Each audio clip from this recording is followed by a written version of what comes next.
Hola. Sin duda, en un proceso investigativo uno de los elementos esenciales que hay que siempre que cautelar tiene que ver con los principios de integridad y de protección de quienes participan como informantes o participantes en una investigación.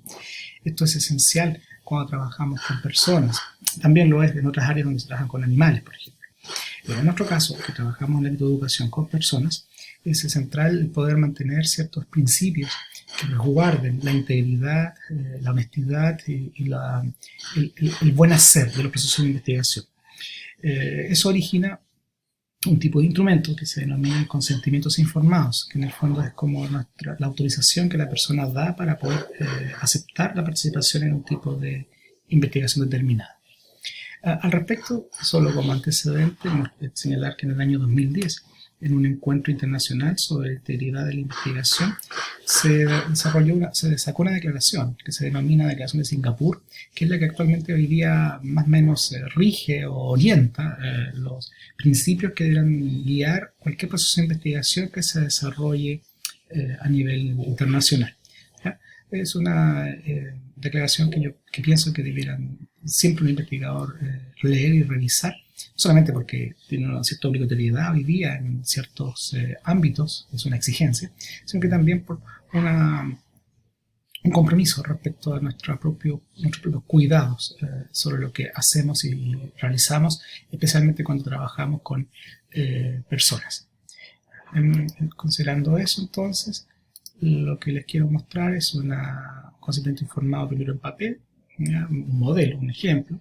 Esto evidentemente no hay un estándar único cómo hacer esto, pero más o menos existe cierta estructura que los consentimientos van teniendo. La primera parte siempre es identificar a quiénes va dirigido. Es decir, explícitamente este consentimiento está dirigido a estudiantes o a profesores o a padres o madres de alguien de un grupo determinado, indicando qué tipo de participación se busca, como una especie de subtítulo que se coloca el consentimiento. En este caso, si queremos destinarlo esto a profesores para que participen en la aplicación o respuesta a un cuestionario. Esos son elementos que hay que explicitar.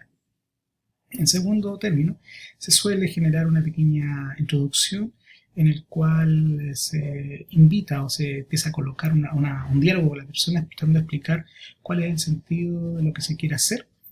O sea, si en el caso de una tesis de grado o de posgrado, evidentemente se establece el título del trabajo que se quiere desarrollar, el nombre de quienes participan, ¿no? Si es uno, obviamente solamente esa persona, si es un grupo, la identificación del grupo completo, y la institución o programa al cual está al cual está adscrito. ¿Ya? En el caso de la tesis o trabajo de titulación, es importante indicar el nombre del profesor o profesora guía. También ayuda a situar de mejor manera para quien participa como informante del sentido de esto. Un elemento que yo al menos pienso que es sumamente importante de cuidar es el tipo de diálogo que se genera en el escrito, si es tuteando o tratando de usted a las personas, y eso es esencial porque eso responde a un contexto. El contexto donde nosotros en la comunidad que nos movamos, tiene que ver con la edad de las personas con las cuales participemos, tiene que ver con algún nivel de deferencia y de respeto. Por tanto, en algunos casos es importante cautelar que sea en un formato más de respeto hacia usted, en otros puede ser un lenguaje más coloquial de un tuteo. Pero eso es importante que lo puedan chequear. Luego se acostumbra a poner en las investigaciones el objetivo, explicitarlo, el objetivo general de la investigación, que origina el instrumento, evidentemente, que se va a aplicar, y se vuelve a establecer aquí ya con más detalle qué es lo que se le pide específicamente a ese informante que está leyendo esto y al cual se le pide su firma y su aprobación. Luego suele escribirse los compromisos que se tienen respecto a al tema del consentimiento. En general, hay algunos principios esenciales que hay que cautelar en un consentimiento, que hay que asegurarles a la persona. Uno de ellos, obviamente, es que la participación en la investigación es absolutamente libre y nadie puede sentirse bajo coerción participando en la investigación, y eso hay que cautelarlo muy bien en algunos contextos de trabajo, porque especialmente con estudiantes, estos se podrían sentir eventualmente obligados, entre comillas, implícitamente, a participar en la investigación, siendo que a lo mejor no lo quieren hacer. Entonces ese aspecto de libertad y voluntariedad es esencial que se rescate. Segundo, los datos en una investigación se tienen que mantener de forma anónima y tienen que ser de carácter privado, es decir, solo lo administra el equipo de investigación. ¿Ya? Eso es esencial para poder rescatar y resguardar la confidencialidad de los datos, ¿ya? Que la persona debe sentir que se va a realizar.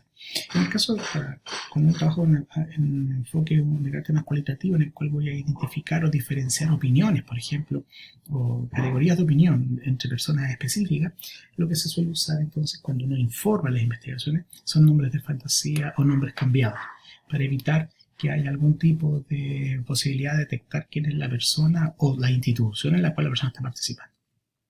El nombre específico. También es importante establecer de que hay un resguardo de los datos y ese resguardo está a cargo de alguien, y ese alguien es el equipo de investigación o el investigador responsable, si es que lo hubiera con más fácil de identificar en el diseño que se está desarrollando. También el que los datos son usados solo para fines de contenido asociados a la investigación o relacionados con ese tipo de temáticas. No es una cosa que va a empezar a dar vuelta por cualquier parte como sin ningún tipo de resguardo o cuidado. ¿Ya? Finalmente, en este tipo de estudios también se establece en el consentimiento informado el hecho de garantizar y adoptar las medidas necesarias para que la persona no se vea afectada en su integridad física o emocional o psíquica, ¿ya? O económica. Por tanto, es importante resguardar esos elementos cuando uno decide hacer una investigación. Luego, en este caso, en este modelo, se le solicita, digamos, que reflexione positivamente respecto a la invitación y se le recuerda que toda duda que tenga durante el proceso investigativo la puede hacer llegar a las personas responsables de la misma. Hay que indicar un teléfono o un correo electrónico a donde se puede dirigir y recordar, resaltar, y esto es esencial para un proceso investigativo éticamente bien realizado, que la persona puede retirarse de la investigación, por tanto, retirar su autorización cuando lo estime conveniente, en cualquier momento del proceso investigativo, sin que esto implique dar explicaciones y, por supuesto, sin que esto implique algún tipo de sanción o daño a la integridad de la persona o a su rol previo a la investigación. Eso es esencial para un proceso investigativo. Luego, en el caso de investigaciones que se enmarcan muchas veces, o la mayoría de las veces, instituciones, establecer de que hay una institución que está detrás de esto. ¿Ya? En el caso de una tesis, recordar que hay un profesor o profesora guía que está a cargo para poder enterarse en el caso de que la persona sienta que no se han cumplido los compromisos éticos adquiridos. ¿Ya? Y lo que se utiliza, en el caso de una tesis de una sola persona, obviamente el nombre del tesista y la firma, el nombre y la firma del informante, sea profesor o mamá o estudiante. Y si es un grupo, se puede agregar aquí más de una persona para que lo puedan hacer. Y evidentemente la fecha de la firma de este consentimiento.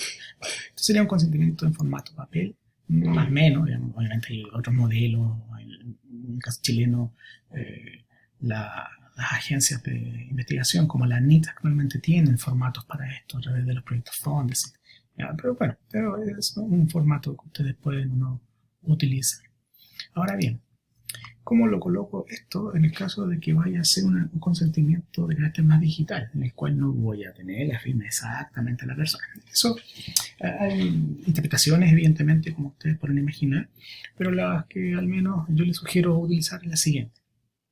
Es volcar el contenido del consentimiento informado dentro del mismo cuestionario o instrumento que están utilizando para que la persona lo lea antes de comenzar a responder las preguntas o el instrumento como tal, y en ese acto de lectura pueda decidir si quiere o no participar de la misma. ¿Bien? Por tanto, darle espacio para que la persona lo pueda leer y pueda marcar la opción de sí, acepto, para poder continuar, o simplemente que se retire. ¿Bien?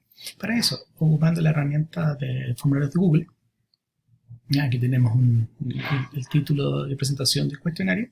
La opción que yo les sugiero para poder hacer esto es añadir inmediatamente después del título de presentación, cuando uno le pone título, resumen de qué se trata el instrumento, digamos, lo típico que se hace en este tipo de cosas, agregar inmediatamente después una opción de casilla y donde se señala pregunta, copiar, entonces ya está precopiado esto, ¿no? Lo había copiado antes, el contenido del consentimiento que yo les leí anteriormente o el que finalmente estoy planteando. ¿ya? Para generar, digamos, el contenido para que se pueda leer. Y luego en la opción 1, entonces uno podría hacer sí, acepto participar. En este caso, el momento que la persona lea esto, va a tener que marcar la casilla correspondiente y eso va a permitir que quede como registrado el hecho de que ustedes han, han expuesto el consentimiento al conocimiento de la persona antes de que ésta pueda participar y antes de que ustedes puedan llevar a cabo el resto de las preguntas. ¿Ya? Es una manera más o menos sencilla, bien operativa, de resolver una problemática que puede verse expuesto uno cuando trabaja con instrumentos virtuales y no tiene posibilidades de poder tener la firma de puño y letra de todos los investigados, de todas las personas investigadas. Lo que queda finalmente en registro después de este tipo de ambientes donde les entrega a ustedes informes resumidos de los resultados es que la persona que respondió como número anónimamente o algún tipo de identificación que ustedes pueden agregar ha aceptado participar y por tanto pueden registrar eso. Si la persona no lo marca, tal vez esa línea de respuesta debería ser anulada, no considerada, ¿ya? Pero bueno, es una manera de poder generar esta respuesta. Hay otras herramientas, no es el caso del formulario de Google, pero hay otros formularios que ustedes pueden crear donde adicionalmente pueden adjuntar al ítem el archivo íntegro, en este caso en formato PDF o en formato Word, del consentimiento, que es otra manera de poder hacer una especie de introducción dentro de simplemente del enunciado y que la persona pueda acceder al documento pleno y que luego pueda aceptar o no su contenido.